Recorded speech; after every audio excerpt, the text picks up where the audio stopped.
म सर्वोच्च अदालतमा जान्थेँ होला। अब जानकारी नै छैन।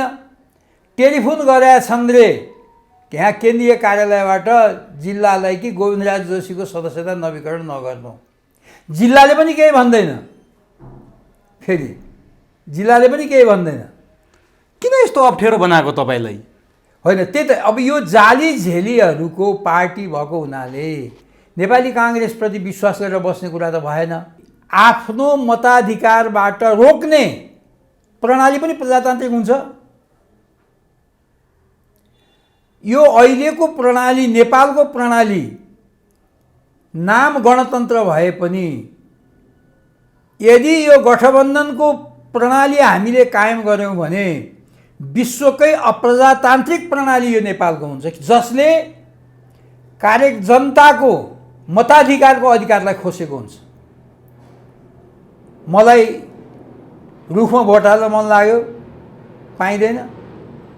मलाई हँसियातडामा भोट हाल्न मन लाग्यो कुनै पार्टीका, मलाई चाहिँ अर्को केमा कलममा भोट हाल्न मन लाग्यो, पाइँदैन। पार्टीले निर्देशन गर्छ फलानो जिल्लाको फलानो निर्वाचन क्षेत्रमा तिमीहरूले फलानालाई भोट हाल भनेर।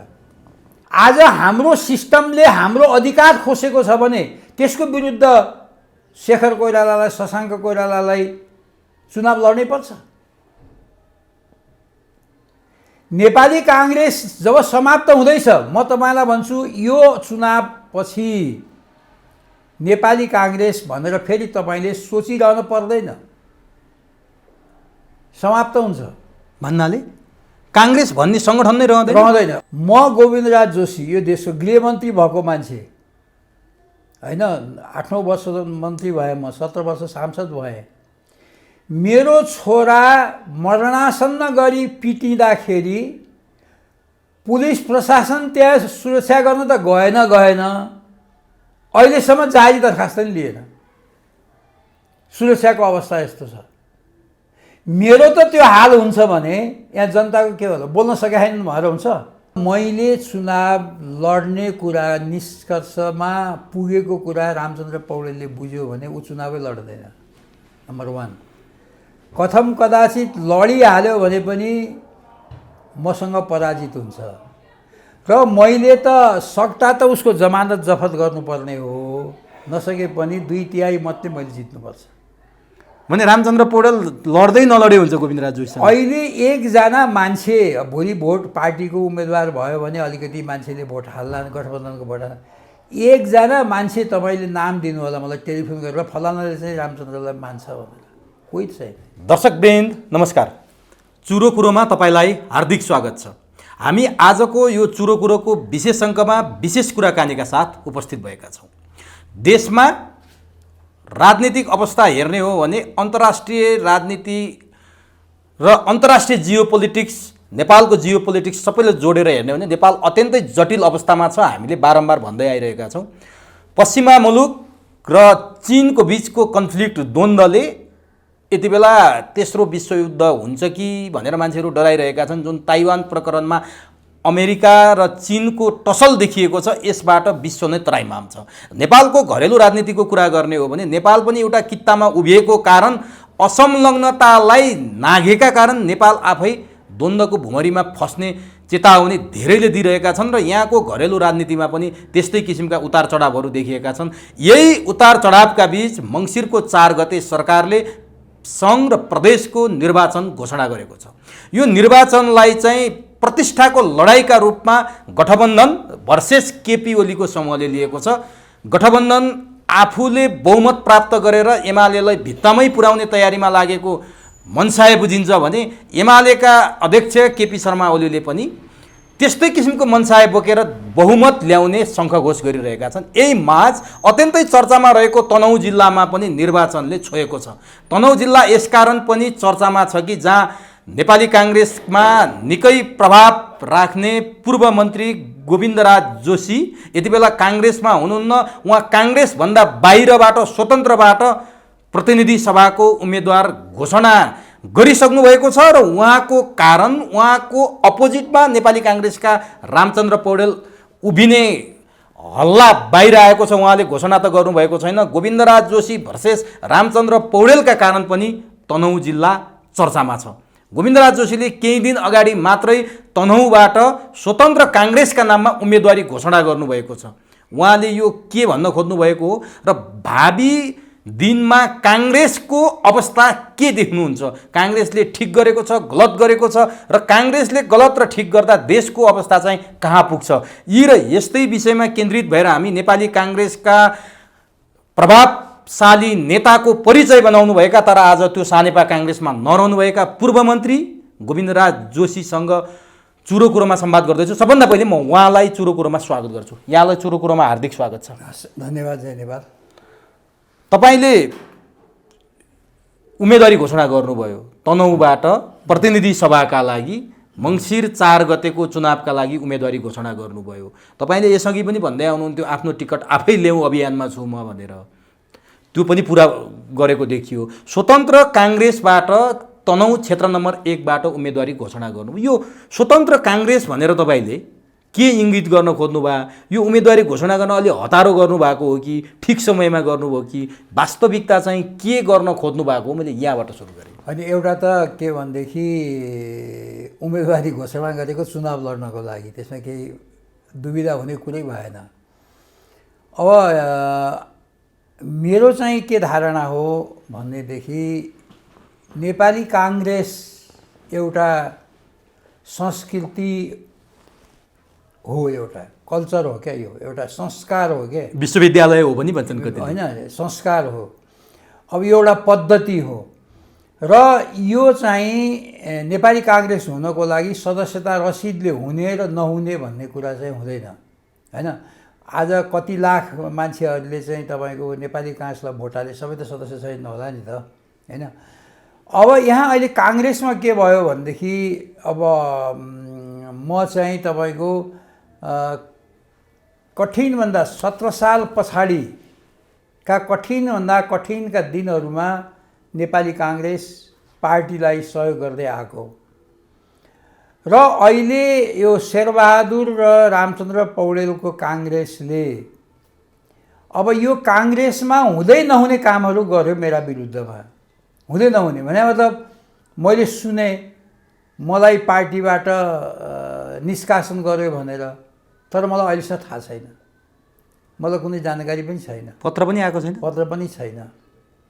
मतलब यस्तो जाली पार्टीको भनाइप्रति कसरी विश्वास गर्ने? अर्को कुरा के हो भने अब कहिलेदेखि कहिलेसम्म त म काङ्ग्रेस हुन नपाउने, त्यो आजीवन त्यो निर्णय भएको छ भन्छन्। किनभने अहिलेसम्म त्यो मिति नहालेपछि त आज लेखिदिएपछि फेरि अर्को 6 वर्षलाई भयो अथवा जति वर्षलाई पनि भयो नि त।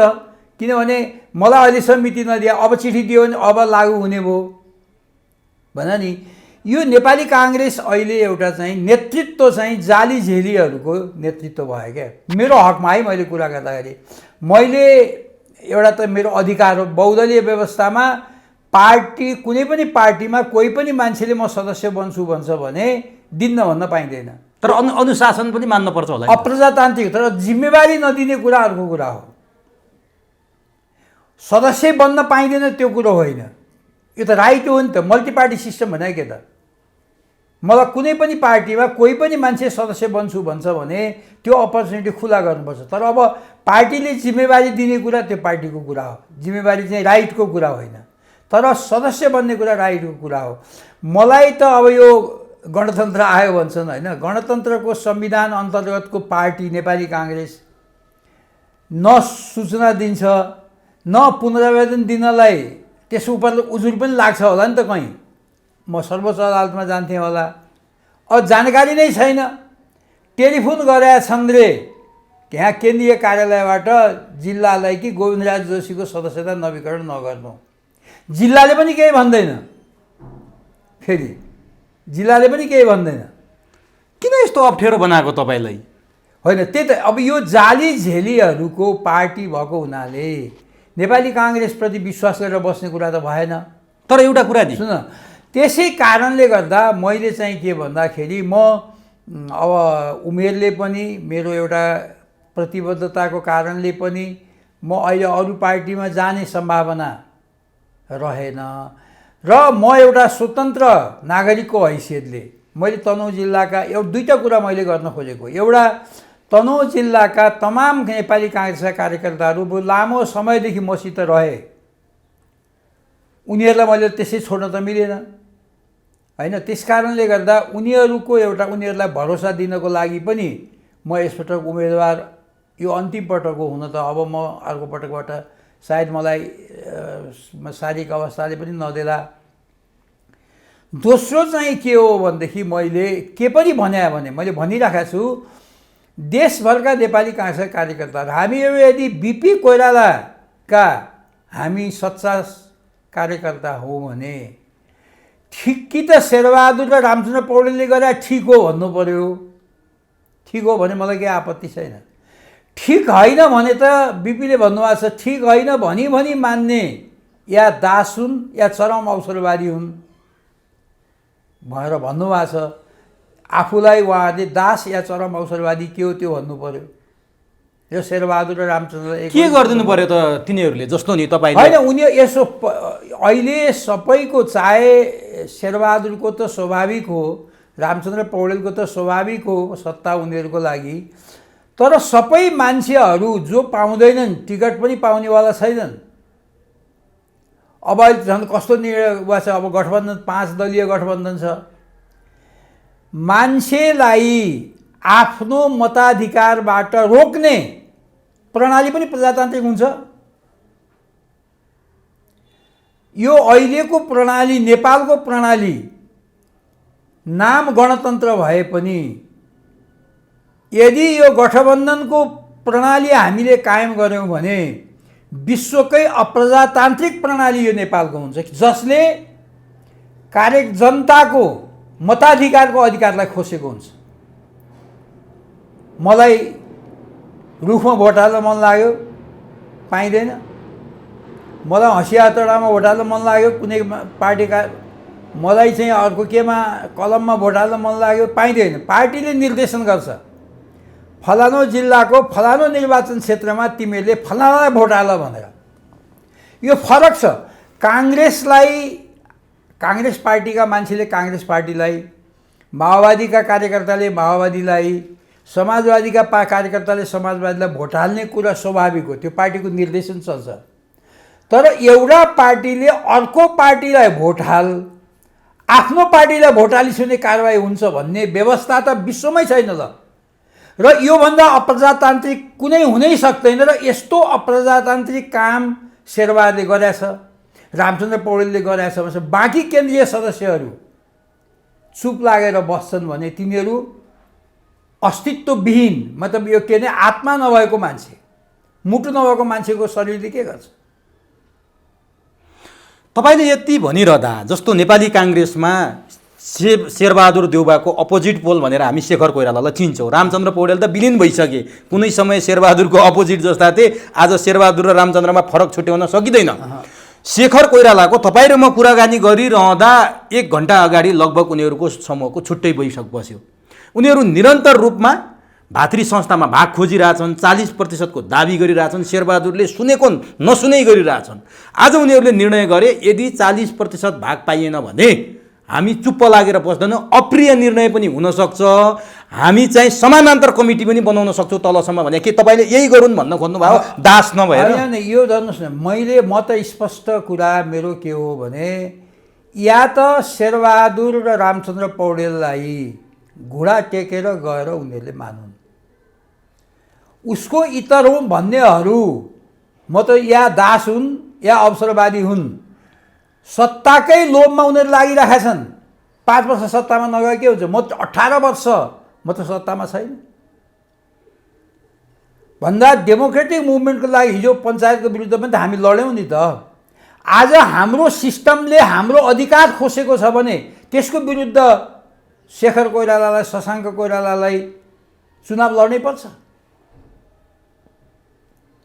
नेपाली काङ्ग्रेस जब समाप्त हुँदैछ, म तपाईँलाई भन्छु यो चुनावपछि नेपाली काङ्ग्रेस भनेर फेरि तपाईँले सोचिरहनु पर्दैन, समाप्त हुन्छ भन्नाले काङ्ग्रेस भन्ने सङ्गठन नै रहँदैन। अब सुन्नुहोस् न, काङ्ग्रेस भन्ने सङ्गठन बिस्तारै यो शेरबहादुर र रामचन्द्र पौडेल प्रयोग भयो त्यसमा काङ्ग्रेस सिद्ध्याउनको लागि। अब 5 पार्टीको एउटा घोषणापत्र काङ्ग्रेस रह्यो, त्यहाँ कहाँनिर छ काङ्ग्रेसको भनेर खोज्ने। अब बिस्तारै तपाईँको गठबन्धनको एउटा चुनाव चिन्ह भन्ने कुरा पनि चल्या नभए पनि 5 पार्टीको मिलाउनु पऱ्यो नि त होइन। रुखको बिड बनाउने होला, हँसिया हथौडाको होइन, त्यहाँ हँसिया हथौडाको के हँसियाइराख्ने होला, अनि त्यहाँबाट कलमको टुप्पो बनाउने होला। यस अब मतलब साझा कमन चिन्ह होइन, कमन घोषणापत्र भएपछि कुन चाहिँ कार्यक्रम लागू हुने, कसको त्यो कहाँनिरको लागू हुन्छ ल। भोलि शेरबहादुरजीले प्रधानमन्त्री हुनुभयो, पुष्पकमल दाहालले प्रधानमन्त्री हुनुभयो, माधव नेपालले हुनुभयो, घोषणापत्र समेत लागू गर्न पऱ्यो कि परेन भन्दा लोकतन्त्र त सिद्धियो। तालमेलसम्म ठिक हो। तालमेल त हुन्छ राजनीतिमा। तालमेल चाहिँ कस्तो हुन्छ भन्नु होला भने अब स्वाभाविक रूपमा पार्टीलाई लाग्यो कोही मान्छे पार्लियामेन्टमा सिनियर मान्छेहरूको आवश्यकता पनि हुन्छ, त्यसलाई जिताउने धेरै तरिकाहरू हुन्छन्।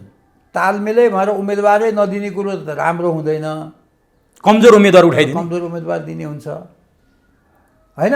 सिनियर लिडरहरू हारुन् भन्ने मल्टिपार्टी सिस्टममा सोध्नु हुँदैन, त्यो स्वाभाविक हो। स्वाभाविक हो नि। बोकेले दाई हुँदैन भन्छन् नि त, के भन्ने त्यो हाम्रो परम्परा उखान। दाइने गर्न गोरु नै चाहिन्छ, गोरु नै चाहिन्छ। पार्लियामेन्ट चलाउनु पनि सिनियर लिडरहरू चाहिन्छ क्या। अहिले पार्लियामेन्टको हैसियत त देख्नुभएको छ नि तपाईँले, छैन नि, कम छ। त्यस कारणले गर्दाखेरि अब तपाईँको यो निर्वाचनपछि तपाईँको र यो निर्वाचनको होल लक्ष्य फेरि सत्ता भयो क्या, प्रधानमन्त्री बनाउने, मन्त्री हुने होइन, आफ्नो सिद्धान्त लागू गर्ने, बहुमत आफ्ना मान्छेहरूलाई टिकट दिँदाखेरि होइन। अब अरू पार्टीका मान्छे ल्याएर पनि टिकट दिनुहुन्छ, तर आफ्नो पार्टीमा ल्याउने कुरा स्वाभाविक हो, त्यो त्यस्तो गर्न सकिन्छ। तर अहिले त कस्तो हो भने अब पार्टी अलग रहने, घोषणापत्र एउटै। अब कहीँ शेरबहादुरजी गएर हँसिया हतौडामा भोटाल भन्नु पर्यो, चितवनकै सुनेका छौँ त हामीले। अब पनि फेरि कहीँ पुष्पकमल दाहाल गएर रुखमा भोटाल भन्नु पर्यो। अब रामचन्द्रजीले त भनिहाल्नुभयो हँसिया हथौडा पहिला जस्तो छैन, अहिले त धान काट्ने हो, पहिला पो के काट्ने थियो। मैले भने यो विकृतिको चरम रूप उत्कर्षमा आज हामीहरू पुगेका छौँ होइन। अब अर्को कुरा सरकार बन्यो भन्छन् के भयो त ल। शेरबहादुरजीको नेतृत्वमा सरकार बनेर काङ्ग्रेस त अरू पार्टीसँग मिल्न बाध्य त हुनु पऱ्यो कि परेन। पार्टी कमजोर भएछ, महँगी त्यत्तिकै बढाएछ होइन, कार्यकर्ताहरू जनताहरू व्यापक असन्तुष्टि छ। यो भए मतलब शेरबहादुरजीको सरकार नबनिदिएको भए के हुन्थ्यो। उहाँले भन्नुभयो नि केपी ओलीको सरकारभन्दा रुन पनि पाइएको थिएन, हाँस्ने त परै छ।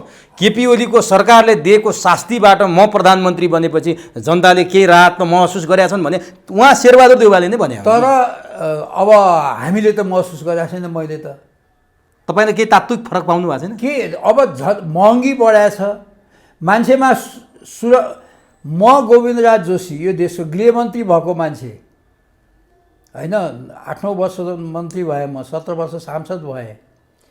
मेरो छोरा मरणासन्न गरी पिटिँदाखेरि पुलिस प्रशासन त्यहाँ सुरक्षा गर्न त गएन, अहिलेसम्म जारी दरखास्त पनि लिएन। सुरक्षाको अवस्था यस्तो छ। मेरो त त्यो हाल हुन्छ भने यहाँ जनताको के होला, बोल्न सकेका छैनन् भएर हुन्छ। एउटा कुरा चाहिँ हो, एउटा बोल्यो भने अर्को भाउँतो लगाइदिन्छ कि शेरबहादुरले भन्ने डर, अर्को बोलेर केही पनि हुँदैन किन बोल्ने भनेर पनि होला। जनता बोलेको छैन, तर जनताभित्र धेरै ठुलो असन्तुष्टि छ अहिले। त्यो काङ्ग्रेस पार्टीभित्र पनि छ, काङ्ग्रेस पार्टीका कार्यकर्ताहरूमा पनि छ, तर बोल्न सकिरहेको छैन। अब र त्यसैले मैले के भने मेरो यो आह्वान हो तपाईँकै यो टेलिभिजन मार्फत, म सम्पूर्ण देशभरिका अहिले तपाईँको यो स्थानीय निकायमा टिकट बिक्री भयो। अब नेपाली काङ्ग्रेस बीपीको सिद्धान्तलाई पछि लाग्ने मान्छे ठेकदार क्रसर उद्योगवालाहरू बाहेक अरू कोही पनि हुँदैन। अब किनभने अब टिकट उनीहरूले पाउँछन्, चुनाव उनीहरू नै लड्न सक्छन्, ठेकेदारहरू, क्रसर उद्योगवालाहरू, म्यान पावरवालाहरू। यो तीनटा चाहिँ अबलाई शेरबहादुरजीहरूले सक्कली नेपाली काङ्ग्रेसमा त यिनीहरू रहेछन्, हामीले बल्ल बुझ्यौँ भनेर टिकट सबै तिनीहरूलाई दिने हो। निष्ठावान काङ्ग्रेसले जो सङ्गठन बनाउन मरिमेटेर लाग्यो उसले टिकट पाउने सम्भावना छैन। अब त्यो त 100% छैन। तर उहाँहरू पनि भन्न थाल्नुभयो कि म चुनाव लड्न सक्दैन। शशाङ्क कोइरालाले स्वयं भन्नुभयो 6 करोड मेरो खर्च भएको छ भनेर। भने सामान्य निष्ठामा बसेको काङ्ग्रेसको एउटा इमान्दार कर्मठ सिपाहीले 6 करोड खर्च गरेर चुनाव लड्ने अवस्था छ र? अब निर्वाचन प्रचण्ड स्वयंले भनिसके यो यस्तो निर्वाचन प्रणाली रह्यो भने गणतन्त्रै रहन्न कि भन्ने डर लाग्न थाल्यो भनेर। होइन, त्यो त अब यति मतलब 63बाट 73 भनौँ न, अहिले भर्खर चाहिँ यति चाँडै यति कुरा पनि नसोचिकन यस्तो व्यवस्था ल्याउनु उचित थियो त? भन्न त पायो, बदमासी गर्ने होइन, आज देशले धोका त पायो नि। नेपाल बहुदलीय व्यवस्थाभन्दा उत्तम व्यवस्था विश्वमा छैन। तर नेपालमा बहुदलीय व्यवस्था भनेपछि मान्छेले लाठो लिएर आउला जस्तो भइसक्यो। संसदीय व्यवस्थामाथि त्यस्तै प्रश्न उठ्न थालिसक्यो। त्यो त मैले उठा त होइन नि, तपाईँले सुनिहाल्नुहोस् ठाउँ ठाउँमा। भन्दाखेरि यत्रो विसङ्गति र विकृतिको जिम्मेवारी कसैले लिनुपर्छ कि पर्दैन? त्यसो भए तपाईँले बहुदलीय व्यवस्था सुन्दर, यसको विकल्प छैन भनिरहँदा नि अहिले यो व्यवस्थामाथि प्रश्न उठ्यो, पात्र खराब भयो कि प्रवृत्ति खराब भयो कि प्रणाली खराब भयो? होइन, अब बहस त यहाँ हुनु पर्यो नि। होइन, यस्तो कुरा के हो भनेदेखि तपाईँको जुनसुकै व्यवस्था पनि नेतृत्वमा भर पर्छ। Leader is not made but born भन्छन् के। नेता चाहिँ जन्मिन्छ अरे, बन्दैन अरे। प्रधानमन्त्री बन्छ, बनाउन सकिन्छ, बहुमतीय प्रधानमन्त्री हुन्छ। पार्टीको सभापति बन्छ, तर नेता बनाउन चाहिँ जन्मेको हुन्छ। अब इतिहासको कालखण्डमा विश्वमा कहीँ हामीले हेऱ्यौँ भने कतिपय मान्छेको हामी नाम सम्झन्छौँ, कतिको हामी सम्झँदैनौँ। त्यही कारण हो। त्यसैले प्रणाली यो मल्टिपार्टी सिस्टमको संसदीय प्रजातन्त्रकोलाई कुरूप बनाइयो अहिले क्या। यो अहिलेको संविधानमा, संविधानले गर्दा यस्तो भएको हो। संविधान त बनाएको त हो नि। यो त समग्रमा यो सिस्टमको डिजाइन जसले गरे, चाहे आफैले गरे चाहे कसैले लगाएर गरे, त्यो बेलाका जो पात्रहरू छन् नि, यो व्यवस्था राजनीतिक इन्जिनियरहरू भनौँ न, त्यो बेला इन्जिनियरहरू होइन, त्योको नाम लिइरहनु उचित हुँदैन। जसले अहिले चाहिँ तपाईँको यो संविधान, मैले अस्ति सुन्ने लाज लाग्यो, म त कहिलेकाहीँ रेडियो बन्द गर्छु सुन्दा बीपी कोइरालाको भावना यो संविधानमा परिलक्षित भएको छ अरे। यसलाई सफल बनाउनु बीपी कोइरालामाथिको सच्चा इमान्दारिता हो भनेर काङ्ग्रेसको नेताले भनेको सुन्दा मलाई आफूलाई लाज लाग्यो। मैले भने नि अब कहीँ त मतलब चुनाव भएन, उहाँहरूमै भन्नुहुन्छ चुनावको प्रणाली पनि भएन। सरकारमा बस्ने मान्छेहरू बेठिक भए, जो बसे नि, ओलीजी बस्दा यताकाले भन्छन्, यताका बस्दा उताकाले भन्छन्, सबै बेठिक त रहेछन् नि त। असल्ल भन्न कोही पनि सक्दैन। अब यता हेऱ्यो जनताको भावनालाई हामीले कतिपय राष्ट्रिय मुद्दाहरूमा जनतामा त पुग्न सकेनौँ नि त, होइन? मान्छेको बारेमा भ्रम छ। नागरिकताको ऐन आयो अहिले, ठिक हो कि बेठिक हो, जनताले के बुझ्ने? एमसिसी आयो, एसपिपी आयो, होइन? भन्दाखेरि सरकार यो जिम्मेवारी सरकारको हो क्या। बेठिक भए गर्न हुँदैन, ठिक भए जनतालाई चित्त बुझाउनुपर्छ क्या। अब बेठिक पनि नभन्ने, जनता कहाँ जाँदा पनि नजाने, सेन्टिमेन्टल कुरा गर्ने, उटपटास कुरा गरेर त राजनीति त हुँदैन नि त। कसैले बेठिक कुरा गरे भने राम्रो काम भएको भए रहेछ, बेठी गर्दाखेरि त त्यसलाई त नङ्ग्याउनु पऱ्यो नि त सरकारले, त्यो पनि सक्दैन भन्दा यस्तो व्यवस्थाले आज जनतालाई एकदमै वास्तवमा दुःख दिएको छ क्या अहिले। अब यो जनतालाई दुःख दिएको छ, ठिक छ, यो सबै देखिरहेको छ, तर यस्तो व्यवस्था ल्याउनुमा त तपाईँ पनि त जिम्मेवार हो नि त। तपाईँको त्यति बेलाको पार्टी, तपाईँ नेपाली काङ्ग्रेस पनि जिम्मेवार हो नि त। तर बिपी कोइरालाको तपाईँले बारम्बार नाम लिनुभयो। बिपी कोइरालाले परिकल्पना गरेको अहिलेको अवस्थाभन्दा तपाईँ हाँस्नुहुन्छ, किनभने त्यो ठिक छैन। त्यस्तो बिपी कोइरालाको संस्कारमा हुर्किएर बन्दै आएको पार्टी र अहिलेको प्रधानमन्त्री त उहाँले विश्वास गरेको मान्छे हो नि त, नेभी सङ्घको अध्यक्ष बनाएको बिपी कोइरालाले, शेरबहादुर देउवा। अहिले काङ्ग्रेसको सभापति पनि उही हुनुहुन्छ, रामचन्द्र पौडेल। तपाईँकै हाराहारीका सबै मान्छेहरू जो बिपीले पत्याएका मान्छेहरू आजको काङ्ग्रेसको नेतृत्वमा हुनुहुन्छ। किन बिपीले पत्याएका मान्छेले चलाउँदा पनि काङ्ग्रेस र देशको यो हाल भयो त? बिपीले के भन्नुभएको छ भने त्यो हामीले बिपी विचार राष्ट्रिय समाजले निकालेका पुस्तकहरूको पछाडिपट्टि अथवा यो राजा राष्ट्रियता र राजनीति भन्ने किताब छ, त्यसमा गणेश राजजीले लेख्नुभएको छ। बिपीले के भन्नुभएको रहेछ भने बिपीले म मरेपछि नेपाली काङ्ग्रेसमा मेरो भावनालाई परिष्कृत गरिनेछ, गलत व्याख्या गरिनेछ र मैले लिएको अडानलाई चाहिँ छोडिनेछ भन्ने कुरा मलाई पक्का छ भन्नुभएको छ। उति बेलै त्यो हेर्नु होला एकचोटि। मैले नेपाली काङ्ग्रेसको इतिहास लेख्नुपर्ने थियो, लेख्न सकिनँ, अब म सक्दिनँ होला र मैले मेरो नेपाली काङ्ग्रेसको बारेमा मेरो दृष्टिकोण, अन्तर्राष्ट्रिय सम्बन्धका बारेमा मेरो दृष्टिकोणमा निरन्तरता छ, तर म मरेपछि मेरा यी अडानहरूका बारेमा गलत व्याख्या गरिनेछ भन्ने मलाई पक्का छ भन्नुभएको छ। जुन कुरा आज भइरहेछ उहाँले पक्का भनेको त अहिले तपाईँले नाम लिएकै मान्छेहरूलाई हो नि त। नेपाली काङ्ग्रेसको भ्रम चाहिँ केपी ओलीले सिर्जना गर्छ, पुष्पकमल दाहालले, माधव नेपालले त भने होइन होला, काङ्ग्रेसकै नेताहरूले गर्छन् भने होला। तर तपाईँहरू जो बिपीको विचारको पथ प्रदर्शक हुनुहुन्थ्यो, जसले बिपीको वास्तविक विचार ग्रहण गर्नुभएको थियो र आजको स्थिति ल्याउन हुन्न भनिरहनु भएको थियो, तपाईँहरू किन कर्नरमा पर्नुभयो त? तपाईँहरू किन त्यहाँ हुनुहुन्न? त्यही कारणले हामीले बढ्ता वास्तवमा बिपीको आइडियोलोजी भन्दा धेरै टाढा जानु हुँदैन भन्ने कुरा हामी लाग्दाखेरि अब हामीहरू जस्ता मान्छे, धेरै नेपाली काङ्ग्रेसका धेरै मान्छेहरूलाई वास्तवमा यही अहिलेकै नेतृत्वको पालामा समाप्त गरियो र हामी बिपीसँग काम गरेको मान्छे हौँ। बिपीकै छोरा भतिजाहरूले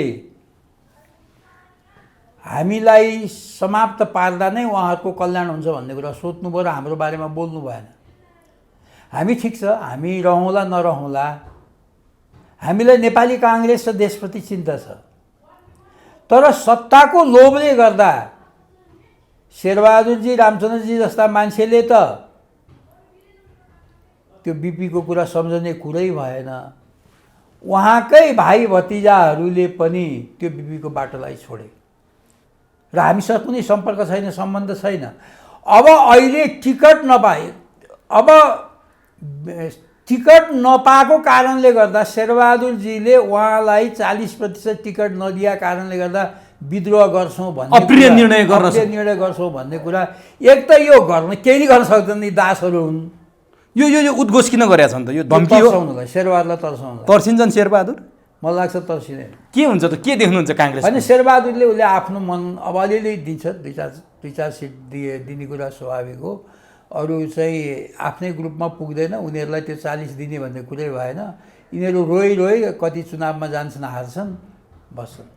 भनेपछि कतिपयको बाहिर आकलन के छ भने शेरबहादुरले 40% नदिने र भातृ संस्थामा यस्तै मनपरी गर्ने हो भने शेखरको समूहले पार्टी पनि फुटाउन सक्छ भन्नेहरू पनि छन् चुनाव अगाडि नै। त्यो सम्भावना देख्नुहुन्छ? होइन, पार्टी फुटोस् भन्ने त म भन्न चाहन्न, तर शेखर कोइरालासँग त्यो आँट छैन।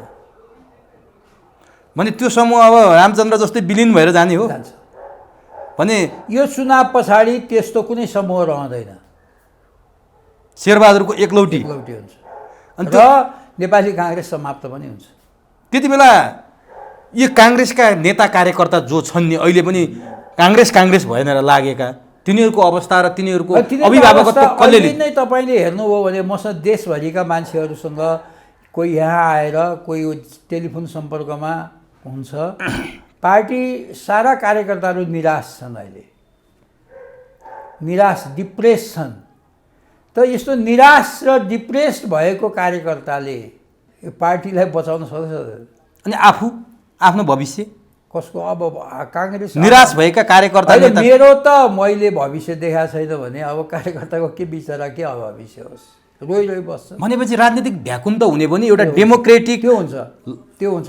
किनभने सत्ताको लागि जे पनि गर्ने जुन पद्धतिको विकास हामीले गऱ्यौँ नि, सत्ताको लागि जे पनि गर्ने, सत्ताको लागि जस्ता मान्छेलाई पनि अँगालो मारेर हिँड्ने। बिपी कोइरालाले भन्नुहुन्थ्यो सत्ताको लागि सिद्धान्त पनि बेची खानु भनेर। बिपीले त के भन्नुभएको थियो भने जुन दिन नेपाली काङ्ग्रेसले सिद्धान्तलाई छोडेर सत्तालाई प्राथमिकता दिनेछ, यो कोट एन्ड कोटमा भनेको छु मैले, त्यो दिन नेपाली काङ्ग्रेस निरर्थक हुनेछ भन्नुभएको छ। त्यो त भइसक्यो, भइसक्यो, निरर्थक भयो त। अहिले नेपाली काङ्ग्रेसको प्रयोग भएको हो नि त। ओलीजीलाई हटाउनको लागि शेरबहादुरजी प्रयोग हुनुभयो। अब त्यो उहाँको राष्ट्रिय अन्तर्राष्ट्रिय कारण के होला थाहा छैन। नत्र कहीँ 23 सिट ल्याएको मान्छेलाई अब कसरी प्रधानमन्त्री हुन्छ? त्यो व्यवस्था पनि चले। तपाईँ यसो भन्नुहुन्छ शेरबहादुर देउबा गठबन्धन गरेर हामीले स्थानीय तहमा त्यत्रो जित्यौँ, काङ्ग्रेस ठुलो पार्टी बन्यो। गठबन्धन गर्नुभन्दा अगाडि मलाई चाहिँ उहाँहरूले प्रधानमन्त्री 23 सिटबाट प्रधानमन्त्री बनाइदिनु भयो, गण्डकीमा मुख्यमन्त्री भयो। के भने काङ्ग्रेस सत्तामा जान पायो रे। अनि सत्तामा गएर के भयो? सत्तामा गएर उहाँलाई एक्चुअली जिल्ला देशभरि घुम्न सक्नुहुन्छ उहाँ अहिले। तर उहाँकै पार्टीभित्रको अर्को समूहले यो प्रश्न सोध्ने हैसियत किन राख्दैन? छैन हिम्मत। किनभने मैले यो कुरा किन भनिरहेको छु भने मैले शेरबहादुरजीबाट टिकटको आशा पनि गरेको छैन। अब त्यो आशामा थर्काउन खोजेका मान्छेहरूले त्यस्तो कुरा बोल्न सक्छन्? तपाईँ पनि टिकट नपाउने पक्का भएर अथवा? होइन, म त अब पहिलादेखि भनिरहेको छु नि यो कुरा। टिकट पाउने कुरा पक्का भएर भन्दा त मिल्छ। त्यो पार्टीले टिकट यो कुरालाई हुन त पुरानो घाउ कोट्या जस्तो होला, मैले अन्यथा नलिनु होला। मैले सोध्न मन लागे चाहिँ जो तपाईँलाई कारबाही गर्ने समितिमा हुनुहुन्थ्यो, अहिले काङ्ग्रेसको उपसभापति हुनुहुन्छ धनराज गुरुङ, उहाँसँग जोडेर तपाईँलाई हेरिन्छ के? तपाईँले उहाँलाई कारबाही गर्नुभयो रातो पासपोर्टको कारण। उहाँले रातो पासपोर्ट बेच्नुभयो भन्ने उहाँमाथि आरोप छ, लमजुङका रामचन्द्र पोखरेलको अधिकारीको। त्यो विषयमा तपाईँले उनलाई गरेको कारबाहीको प्रतिशोध तपाईँमाथि राखेर कारबाही गरियो, तपाईँलाई साधारण सदस्यबाट निकालिदियो भन्ने हामी सुन्छौँ। वास्तविकता के हो? यो मैले सोधिहालेँ। तपाईँको अलिकति गलत बुझ्नुभयो। मैले धनराज गुरुङलाई कारबाही गर्यो भनेर ऊ रिसाएन। उसको रातो पासपोर्ट बेच्ने धन्दा रोकियो भनेर रिसाएको। त्यो के हो भने एकजना मान्छेको ओखलढुङ्गामा एकजना मान्छेको घरमा हात हतियार छन् भनेर घर खानतलासी गर्दा धनराज गुरुङ रामचन्द्र अधिकारीहरूको पासपोर्ट फेला पऱ्यो, थुप्रै रातो पासपोर्ट फेला पऱ्यो। अनि बयान गर्दै जाँदाखेरि चाहिँ यिनीहरूले त्यो पासपोर्ट बेच्ने काम गरेर रहेछन्, होइन, पासपोर्ट बेच्ने काम गरेर रहेछन्। अब त्यो मैले अब काङ्ग्रेसकै मान्छेहरू भए हुनाले वास्तवमा मैले त यिनीहरूलाई धेरै कडा एक्सन लिएको नै होइन। तर कुरा के हो भने यिनीहरूले अब त्यो धन्दा चलाउन पाएन। रिस त्यहाँ हो क्या मसित। धन्दा बन्द गरिदिएको। उहाँलाई त पार्टीले साधारण सदस्यबाट नै निकाले होइन र? निकाले हो। अब त्यो बारेमा अब मलाई धेरै तपाईँ बुझ्नुहोस् होइन। कारवाही त अब म गृहमन्त्री थिएँ, मैले गरेकै हो नि त। अब रातो पासपोर्ट बेच्नेलाई लगेर कारवाही गर्नु परेन? तर आफ्नो पार्टीको भएपछि त जोगाउनु पर्थ्यो नि त तपाईँले। जोगाउने भनेर अब त्यस्तो नैतिक जिम्मेवारी पनि त कुराको कुरा। अब रामचन्द्रजीको मन्त्री नै गयो, उहाँले छोड्नुभयो। त्यो प्रतिशोध तपाईँसँग साधे आयो उहाँले पछि? रामचन्द्र पौडेलले उसलाई प्रयोग गरे त्यसमा। प्रतिशोध साधे चाहिँ होइन उहाँले? उसले मात्रै होइन, ऊ चाहिँ त्यो मौका खोजिरहेको थियो। रामचन्द्र पौडेललाई त्यस्तो मान्छे चाहिएको थियो। अनि त्यो भइसकेपछि तपाईँलाई कारबाही गरियो, तपाईँले त्यो भन्ने सुने। सुन्नु भएको छ। अहिलेसम्म चाहिँ पत्र चाहिँ किन नपठाइएको र तपाईँलाई जानकारी किन? त्यसो भएपछि के हुन्छ भन्नु होला भने जुन दिन पत्र भयो त्यो मितिबाट लागु हुन्छ भन्दै हो भने के भनिदियो भने के गर्ने? एउटा अर्को दोस्रो मैले अरू कारबाहीमा जस्तो म पुनरावेदन जान सक्थेँ, केन्द्रीय समितिले निर्णय पनि गरेको होइन भन्छन्, केन्द्रीय सदस्यहरू हाल थाहा होइन भन्छन्। म चाहिँ सर्वोच्च अदालतमै रिट हाल्न जान्थेँ होला। मेरो यस तपाईँसँग कुरा गर्दा गर्दै मलाई एक्कासी के सोच आयो भने कतै गोविन्दराज जोशीको राजनीतिमा पूर्णविराम लाउनलाई गरिएको स्टन्ट मात्रै त होइन यो। किनभने तपाईँ पुनरावेदन जान पनि पाउनु भएको छैन, तपाईँले पार्टीका आधिकारिक फोरममा गएर बुझ्न पनि पाउनु भएको छैन, यसलाई लिङ्गरिङ गराएर होइन। उनीहरूले अब के कारणले होला, त्यसमा ककसको मिल्यो होला, त्यसमा शेरबहादुर र रामचन्द्रजी मिले र काङ्ग्रेसमा मलाई प्रवेश गर्नबाट वञ्चित गराए र त्यसैले अब म अहिले 73 हिजोबाट पुगेर 74 लागेँ होइन। अब 5 वर्षपछि भने मूर्खता हुन्छ। अब म चुनाव लड्ने कुरा पनि त्यो अहिले अन्तिम हो। अब देशभरिका साथीहरूको माया ममता छ। तनहुँ जिल्लाका साथीहरूले उठ भने हुनाले एकपटक प्रयास गरे हो। अब त यसै पनि मेरो राजनीतिक पूर्णविराम लाग्ने अवस्था समयले गराउँदैछ। तर के भयो भने मलाई म एकपटक पार्लियामेन्टमा जान सकेँ भने पार्लियामेन्टमा पनि अलिकति पार्लियामेन्टमा बोलेको कुरा, मैले तपाईँसँग बोलेको कुरा, बाहिर भाषण गरेको कुरा र त्यति अर्थ राख्दैन। यसले अर्थ त राख्छ, तर जति पार्लियामेन्टमा बोलेको कुराहरूले राष्ट्रिय इस्युहरूमा, कतिपयले राष्ट्रिय इस्युहरूमा चाहिँ कोही त्यहाँ बोलेको देखिँदैन होइन। एकदम त्यहाँ त हरेक राष्ट्रिय बहसमा सार्वजनिक महत्त्वको प्रस्ताव ल्याएर छलफल गरेर होइन, सम्बन्धित मन्त्रीलाई ल्याएर जवाफ दिन लगाएर अनेक कुराहरू हुन्छ नि त्यहाँ, कता कता समस्याहरू मिलाउनुपर्छ। त मेरो केही भूमिका मै नै के गर्छु भन्ने कुरा त होइन, त्यो मूर्खता हुन्छ। फेरि मेरो भूमिका अलिकति हुनसक्छ, एकपटक कोसिस गरौँ भनेर कोसिस गरे मात्र। तर प्रचण्डले पनि अन्तिम इनिङ खोजिरहेछन्, प्रधानमन्त्री हुन एकचोटि दिनुहोस्, म देश बनाउँछु, अझै मैले 2 पटक गर्न नसकेको सपना पुरा छ भने जस्तो तपाईँले पनि अन्तिम इनिङ खोजे हो। यो अब राजनीतिमा इनिङ खोज्दा त के भयो र, अब अन्तिम त अब म सामान्यतया मेरो चुनाव लडे पनि नलड्ने अन्तिम हो होइन। खोज्ने कुरा के हो र आफ्नै अब यत्रो एउटा मतलब धेरै अगाडिदेखि मैले यो अभियान सुरु गरिरहेको छु। देशभरका कार्यकर्ताहरू पनि के गर्ने भएर अब गर्न सक्छन् कि सक्दैनन् थाहा छैन होइन। तर एउटा कुरा चाहिँ के हो भन्दाखेरि गठबन्धनको उम्मेदवारलाई भोट हाल्नु चाहिँ अप्रजातान्त्रिक कदम। तर नि तपाईँलाई सहज होला त, गठबन्धनको त रामचन्द्र पौडेलको चर्चा छ, त्यहाँ 5वटा पार्टी एकातिर, गोविन्दराज जोशी एकातिर। त्यो पनि तपाईँले अघि भन्नुभयो 20 वर्ष हुन थालिसक्यो, तपाईँ कुनै सत्तामा हुनुहुन्न, न तपाईँले सत्ताको दुरुपयोग गर्ने ठाउँ छ, न तपाईँसँग पुलिस प्रशासन छ। हिजोको गोविन्दराज जोशी पनि होइन तपाईँ आज। जाहेरी दरखास्त दर्ता भएन, कारबाही छोडिदिउँ न। अनि सहज छ तपाईँलाई त्यहाँबाट चुनाव जित्न तनहुँ एकबाट? के को आधारमा, के को बलमा तपाईँ यति, तपाईँको यो उत्साह, तपाईँको त्यो चमक देख्दाखेरि नि 16 वर्षको ठिटोभन्दा कम छैन। यो चाहिँ कहाँबाट आइरहेछ? त्यत्रो गठबन्धन छ, त्यही तागतले मलाई जिताउँछ। तबको जनताले मलाई माया गर्छन्, त्यति कुरा। तर गठबन्धन छ नि त अर्कोतिर त। गठबन्धनले के गर्छ? रामचन्द्र पौडेलसँग सत्ता छ, शेरबहादुर छन्, केही गर्दैन। अस्ति पनि ठानी निकायमा गठबन्धन थिएन र त्यहाँ त अब धेरै त्यसमा छलफल नगरौँ, अलिकति अब हामीको आफ्नै कमी कमजोरीहरू भए। तर दीपकले व्यास नगरपालिकामा 12,200 मतले हार्नु भएको छ, 127 भोटले। 127 भनौँ त्यसलाई, 127 पाए भए त उहाँले जित्नुहुन्थ्यो भन्दाखेरि नि त्यो त छ नि, जबकि उसलाई त त्यति चिन्दैनन् त्यहाँ। तर त्यो त गोविन्दराज जोशीको मत हो नि त। होइन, उसको पनि छ, मेरो पनि छ। मैले भने नि त्यसो तनहुँका जनताप्रति मेरो विश्वास छ, मलाई भरोसा छ। र मैले विगतमा यत्रो आज 22 सालदेखि म तनहुँमा काम गर्दै आएको मान्छे। तपाईँले एउटा कुरा गर्नुभयो अघि, मलाई त्यो त्यति बेला सोधौला लाग्थ्यो, फेरि अहिले ठ्याक्कै सन्दर्भ आयो। म तनहुँमा काङ्ग्रेसले अन्याय गरेकाहरूको संरक्षणका लागि भए पनि म चाहिँ नेता हुनुपर्छ तनहुँको लागि भनेर तपाईँले भन्नुभएको छ।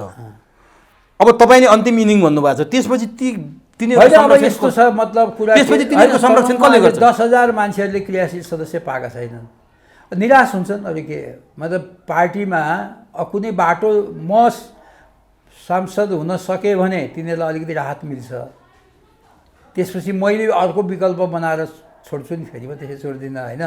अब भइएन भने पनि अब निराशै हुनुपर्ने। अनि तिनीहरूको संरक्षक को हुने त अब? भइहाल्छ, त्यो त बनाउनुपर्छ राजनीतिमा। नेपाली काङ्ग्रेसमा पठाउने फेरि होइन, त्यो अब राजनीतिक लडाइँ कहाँ के अब नेपाली काङ्ग्रेस सदस्य दिएको छैन होइन। तर अब यो यस्तो अवस्था सधैँ रहँदैन। तर तपाईँले अलि हतार गर्नुभयो कि काङ्ग्रेसले टिकट पो दिन्थ्यो कि तपाईँलाई? जुन पार्टीले अब शेरबहादुरसँग मेरो भेट नभएको 3 वर्ष जति भयो।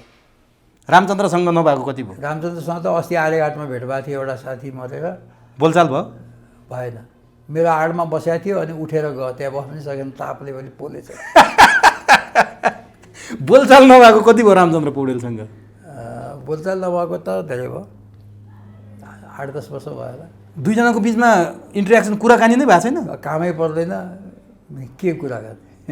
अब मानौँ तपाईँहरू चुनाव लड्दै हुनुहुन्छ, रामचन्द्र पौडेल भर्सेस गोविन्दराज जोशी त पक्का पक्की जस्तै भयो, त्यहाँ अर्को उम्मेदवार छैन। यदि तपाईँले चुनाव हार्नुभयो, मानौँ रामचन्द्र पौडेललाई बधाई दिनुहुन्छ? त्यो एउटा त मैले चुनाव लड्ने कुरा निष्कर्षमा पुगेको कुरा रामचन्द्र पौडेलले बुझ्यो भने ऊ चुनावै लड्दैन, नम्बर 1। कथम कदाचित लडिहाल्यो भने पनि मसँग पराजित हुन्छ र मैले त सक्दा त उसको जमानत जफत गर्नुपर्ने हो, नसके पनि 2/3 मात्रै मैले जित्नुपर्छ। भने रामचन्द्र पौडेल लड्दै नलडे हुन्छ गोविन्दराज जोशीसँग? अहिले एकजना मान्छे भोलि भोट पार्टीको उम्मेदवार भयो भने अलिकति मान्छेले भोट हाल्ला, गठबन्धनको भोट हाल्ला। एकजना मान्छे तपाईँले नाम दिनु होला मलाई टेलिफोन गरेर, फलानाले चाहिँ रामचन्द्रलाई मान्छ भनेर, कोही छैन। अहिले तपाईँको अहिले शेरबहादुर नेपाली काङ्ग्रेसको सभापति प्रधानमन्त्री हो कि होइन? रामचन्द्र पौडेल वरिष्ठ नेता, तनहुँको विकासको जिम्मा लिन्छु भने अब मेरो सम्पूर्ण जीवन भनेकै तनहुँको विकासको लागि हो भन्नु। एउटा योजना देखिने गरी यो आर्थिक वर्षको बजेटमा आउनुपर्छै पर्दैन। दमोलीमा हस्पिटल छैन, त्यो एउटा हस्पिटल बनाइदियो भने चाहिँ 10 करोड छुट्याएर। सरकारी कलेज छैन, एउटा कलेज 10 करोड छुट्याएर बनाइदियो भने सक्दैन थियो? त्यो त परै जाओस्, मेरो गाउँमा मोटर बाटो जाने मोटर बाटो छ, त्यो मैले बनाएको भन्छ अरे। तपाईँको गाउँमा जाने? मेरै गाउँमा जाने, खाल्टे भन्छ, त्यहाँ बजेट अलिकति कति पैसा छुट्टिया छ, तर उसको गाउँमा जाने बाटोको मा 1 पैसा पनि छुट्टिया छैन। नेता भने त त्यो हो नि त, आफ्नो नगरेर अर्काको गर्ने हो नि त, उहाँले तपाईँकोमा गरिदिनु भयो। त्यसो भएर त्यो चाहिँ हो, त्यो चाहिँ त्यसलाई चाहिँ संस्कार त देखाएछ, गेट टु दि पोइन्ट भन्छ नि। भनेपछि तनहुँका जनता, तनहुँ क्षेत्र, मलाई लाग्छ रामचन्द्र पौडेल तनहुँबाट लड्दैन चुनाव। चितवनको हल्ला पनि छ के तब गोविन्दराज जोशीको डरले हो? होइन, अब त्यो मलाई थाहा छैन त्यो कुरा। तर नि तनहुँका जनतालाई यस्तो अवसर छ, बाहिर चर्चा सुनिन्छ, तपाईँले कसरी मूल्याङ्कन गर्नुभएको छ? रामचन्द्र पौडेल भावी राष्ट्रपति, प्रधानमन्त्रीको त उहाँले कुरा गर्नु भएको छैन, भावी राष्ट्रपतिका लागि रामचन्द्र पौडेल चाहिँ लाग्नु भएको छ र शेरबहादुर देउवाले त्यो आश्वासन दिएर विलिन गराउनु भएको छ उहाँसँग भन्ने चर्चा सुनिन्छ। तनहुँका मान्छेले भावी राष्ट्रपतिलाई जिताउने कि अब तपाईँ त सांसद मात्रै बन्ने होला, फेरि मन्त्री बन्ने, प्रधानमन्त्री बन्ने सम्भावना पनि छैन, अरू पार्टीमा पनि तपाईँ हुनुहुन्न, राष्ट्रपति बन्ने मान्छेले जिताएर पठाउने कि एउटा सांसद? पोहोर साल पनि उहाँले त्यही भन्नुभएको थियो, तनहुँका जनतालाई हामीलाई रामचन्द्र चाहिएन, राष्ट्रपति होस् कि प्रधानमन्त्री होस् भने पोहोर साल। अब अहिले के भन्छन् त्यो हेर्ने कुरा हो। तर एउटा चाहिँ के भने नेपालको प्रजातान्त्रिक आन्दोलनमा तनहुँ जिल्लाको धेरै ठुलो भूमिका र योगदान छ र अहिले राष्ट्रिय राजनीतिमा तनहुँको कुनै हैसियत छैन।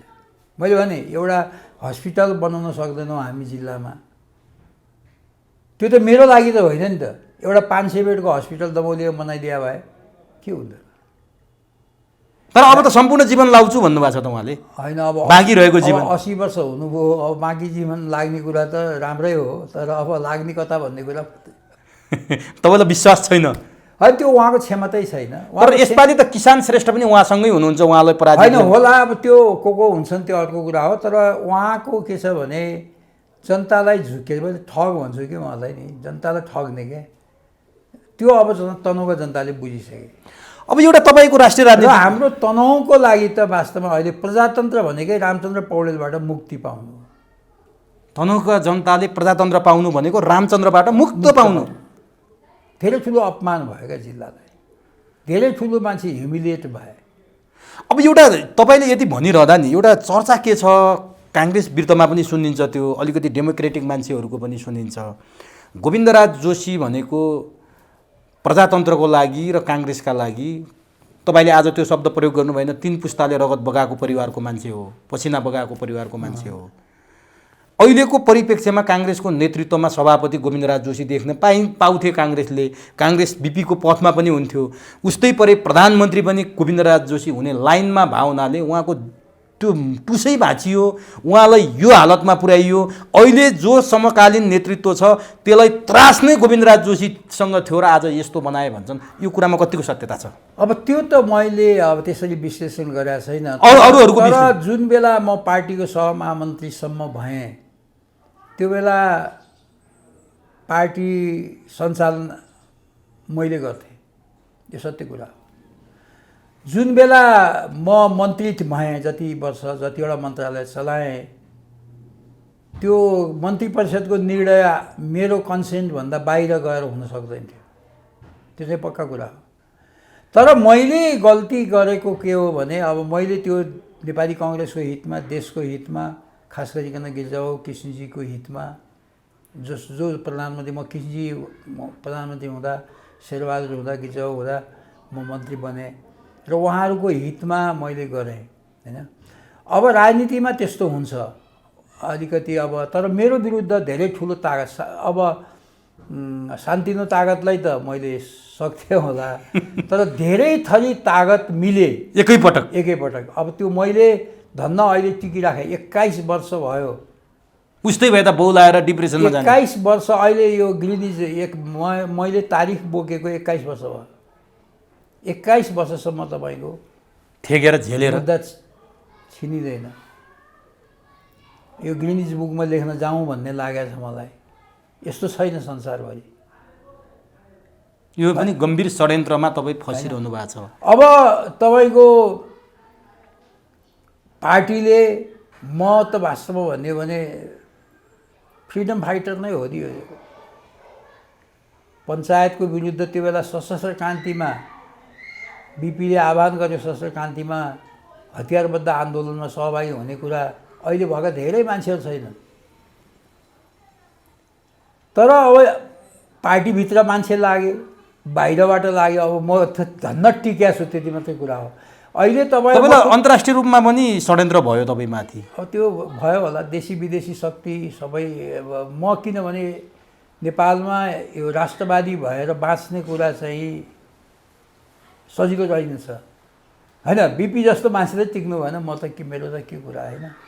त्यसैले अब मैले जुन राजनीतिमा जुन सङ्कल्प गरेँ, त्यो सङ्कल्प कतिपय मान्छेहरूलाई त्यसले असर गर्यो र सबै मिले कतिपय ठाउँ यो हामीले यसलाई उछिन्न सकेनौँ भनेर लाग्यो होला, कतिपय ठाउँमा हामीले भाग पाउन नसकेनौँ, हाम्रो ठाउँ ब्लक भयो। म एउटा के सोधौँ भने नि, अलि बढी राजनीतिमा अथवा जुन क्षेत्रमा लाग्यो त्यसमा अलि बढी ट्यालेन्ट, अलि बढी तगडा, अलि बढी खरो उत्रिनु पनि त्यो अभिशाप हुँदो रहेछ है। अब त्यो तपाईँको अलि बढी क्षमता र प्रभाव हुँदाखेरि पनि सामान्य, अब त्यो त मैले आफ्नो क्षमता प्रभाव कति छ मैले मूल्याङ्कन गरेँ होइन। तर तपाईँ प्रभावशाली नेता त हो नि काङ्ग्रेसको। तर अहिले काङ्ग्रेसमा कुनै जमानामा मैले भनेको कुरा हो, त्यो बढी हुनु पनि आफैलाई प्रत्युत्पादक हुँदो रहेछ। त्यो पनि हुनसक्छ, ठिक्कको भए हुँदो रहेछ। हामीले अब त्यसका धेरै कारण छन्। 56 को चुनावमा गिरिजाबाबुले म पार्टीलाई पहिलेकै अवस्थामा पुर्याउँछु भन्दा यो गिरिजाबाबु विरोधी क्याम्पका मान्छेहरूले पहिलेको भने पञ्चायतकै अवस्थामा पुर्याउने हो भनेर उहाँलाई उडाउँथे। पछि 113 को 113 सिट आउँदाखेरि सरप्राइज भयो। त्यसको डिजाइनर त तपाईँ हुनुहुन्थ्यो। त्यसको डिजाइनर म थिएँ, त्यो पनि मेरो लागि अभिशाप भयो। अनि अर्को हामी सुन्थ्यौँ के, गिरिजाप्रसाद कोइरालाले निश्चित मन्त्री बनाएपछि अरू तपाईँलाई जिम्मा दिनुहुन्थ्यो, त्यो मन्त्री को बनाउने भन्ने कुरा तपाईँहरूकै हातमा हुन्थ्यो भन्ने सुन्थ्यौँ। त्यो भन्दा पनि अब पहिलो क्याबिनेट र म जुन बेलादेखि स्थानीय विकास मन्त्रीमा लास्ट भएको, त्यो क्याबिनेट दुईटा चाहिँ मलाई थाहा छैन। पहिलो जुन बेला गिरिजाबाबु सुरुमा 48 को त्यो क्याबिनेट बनाउने कुरामा त आफू पनि हुन पर्यो भन्ने कुरामा थियो। त्यहाँ पनि धेरै कन्सपिरेसी भयो। म पहिला मन्त्रीबाट हटेँ, लिस्टबाट आएन नाम, 6 महिनापछि भएको हो। त्यसको नाम मलाई थाहा थिएन, त्यो रेडियोबाट सुने हो। पछि ठाने विकास मन्त्री हुने नाम पनि मैले रेडियोबाट सुने हो। यी दुईटा बाहेक त्यो बाहेक त अरू मैले सुनाएकोहरूलाई हो भने त्यो कुरा पनि तपाईँलाई चाहिँ। तर मैले गरेँ भन्दा गिरिजाबाबु र अब के पछि कृष्णजीको पालाको मलाई सोधेर बनाउनु भयो हो। कृष्णजी प्रधानमन्त्री हुँदाखेरि चाहिँ उहाँको मैले बनाएको थिएँ भन्न मिल्दैन। उहाँले मलाई जलस्रोत मन्त्री बनाउनु हो, त्यो चाहिँ उहाँले बनाएको हो। गिरिजाबाबुको क्याबिनेट चाहिँ शेरबहादुरजीको पनि कति सोध्नुहुन्थ्यो, कति गिरिजाबाबुले लिस्ट दिनुहुन्थ्यो होइन। गिरिजाबाबुको क्याबिनेट त अलमोस्ट त्यो दुईटा बाहेक अरू त सबै। त्यही कुरा पनि आज तपाईँलाई चाहिँ अलिकति प्रत्युत्पादक भयो कि भन्ने चाहिँ मेरो विश्लेषण अरूको पनि छ। अब के गर्ने ल ठिक छ। अब म अन्तिममा कहाँबाट यो टुङ्गन चाहन्छु भने तनहुँमा त रामचन्द्र पौडेललाई तपाईँले आउँदै नआउँ भनेर सन्देश पठाइसक्नुभयो। राम्रो नआए राम इज्जत जोगेला भन्ने तपाईँको कुरा भयो। तपाईँ पछि हट्ने कुरो छैन? छैन, ब्याक हट्नुहुन्न। मेरो स्वभावै छैन पछि हट्ने। अनि तपाईँ गठबन्धन गर्ने हो एमालेसँग? अहिलेसम्म कसैसँग कुरा भएको छैन। एमाले प्रस्ताव राख्यो भने अब त्यो हाइपोथेटिकल कुरा त गर्ने कुरा भएन नि। ककलले राख्छन् होइन, पहिला काङ्ग्रेसले राख्छ कि होइन, त्यो पर्खाइमा पनि हुनुहुन्छ? होइन, म त भन्दिनँ, तर अब राख्न सक्छन् नि त।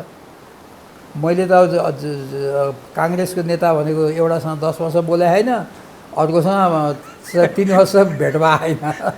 प्रस्ताव राख्यो भने सोध्न सकिन्छ होइन, डेमोक्रेटिक पार्टीमा प्रस्ताव म त एक्लै त छैन नि त। अब तपाईँले काङ्ग्रेसको लागि यत्रो गरेको कुरा हामीले भनिसक्यौँ। त्यो सानेपाको बोर्ड झुन्डाको काङ्ग्रेसमा अब तपाईँ हुनुहुन्न, तर नेपाली काङ्ग्रेसमा हुनुहुन्छ। सदस्यता कसैले खोज्न सक्दैन तपाईँ भनिरहनु भएको छ। अन्तिम प्रश्न, तपाईँ काङ्ग्रेसको बढी चिन्ता गरेर नै काङ्ग्रेसको बारेमा बोल्नुहुन्छ। धेरै चिन्ता हुने मान्छेले नै बढी त्यो चिन्ता व्यक्त गर्ने हो। 80 सिटमा काङ्ग्रेसको दाबी छ भनेर प्रचण्डले भनिरहेछन्। 165 मध्ये काङ्ग्रेसले 100 खोजिरहेछ। 80 भन्दा बढी माग्ने भने प्रचण्ड जति बेला पनि फर्केर केपी ओली कहाँ जाने सम्भावना उत्तिकै बढी छ। भनिदिनुहोस् त, यति बेला काङ्ग्रेसको हालत के हुन्छ? 80 सिटमा लड्यो काङ्ग्रेसले भने कति जित्छ र काङ्ग्रेसले कति सांसद पाएर आउला? अहिले यो गठबन्धन भनेको सिटको देखाउने कुरा हो। सिट बाँडफाँड नमिलेर गठबन्धन टुट्दैन, एउटा कुरा बुझिराख्नुहोस्। गठबन्धन हुन्छ। यो गठबन्धन शेरबहादुर देउवा, पुष्पकमल दाहाल, माधव नेपाल, बाबुराम भट्टराई, उपेन्द्र यादव, अब त महन्त ठाकुर पनि थपिँदैछन् र त्यस्तै अरू फेरि होला नि। दुर्गा पोखरेल भनौँ न, चित्रबहादुरको पार्टी छ नि। अब के अरे अरू नारायण काजी श्रेष्ठ, अरू यतापट्टि यिनीहरू छन् नि। केही मान्छे 10 जना जतिको लागि हो क्या यो गठबन्धन। 10 जना परे भने 10 जना या 15 जना परेपछि 15 जना चाहिँ टिकट पाउनै पर्छ, त्यसपछि कुरो मिल्छ। अरू मिल्छ भने काङ्ग्रेस कतिमा लड्छ? तपाईँले के देख्नु भएको छ? काङ्ग्रेसलाई मलाई के लाग्छ, काङ्ग्रेसलाई भनेदेखि तपाईँको 10 सिट जति ग्यारेन्टी भयो भने चुनाव लड्छ होइन। 10 सिट भने शेरबहादुरलाई चाहियो, त्यो त मैले बुझेँ। अब कृष्ण सिटौलालाई चाहियो, रामचन्द्र पौडेललाई चाहियो, शेखरलाई चाहियो, शशाङ्कलाई चाहियो, प्रकाश यति ग्यारेन्टी ऊ खोज्छ। यस्तै 10-15 सिट ग्यारेन्टी चाहिन्छ। 100 सिट काङ्ग्रेसको भागमा पर्छ। त्यो सिटको अब जरुरी भएन। गठबन्धनको सरकार बन्ने भएपछि अहिले 23 सिट हुँदाखेरि सरकार बन्यो भने अब 100 सिट किन चाहियो? भनेपछि यो यसरी मिल्छ, यहाँ केही फरक पर्नेवाला छैन। काङ्ग्रेसको भविष्य तपाईँले समाप्त हुने देख्नुभयो। देशको भविष्य चाहिँ होइन, काङ्ग्रेस सिद्धिएपछि देशको भविष्य पनि समाप्त हुन्छ। भनेपछि हामी ब्ल्याक होल।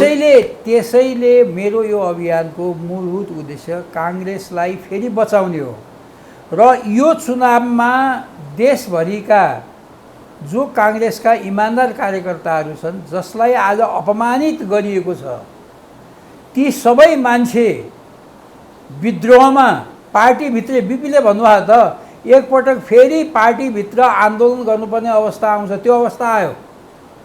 बिपीले भनेको कुरा, बिपीका अनुयायीहरूले यो पटक विद्रोहमा लाग्नुपर्छ। म त्यही आह्वान गर्छु। एक धक्का दिनुपर्छ। अनि सरकार बनोस् नबनोस्, बल्ल काङ्ग्रेस जोगिन्छ। सरकार नबन्दा पनि काङ्ग्रेस जोगिन्छ, झन् बलियो हुन्छ। त्यसको नेतृत्व तपाईँ गर्नुहुन्छ?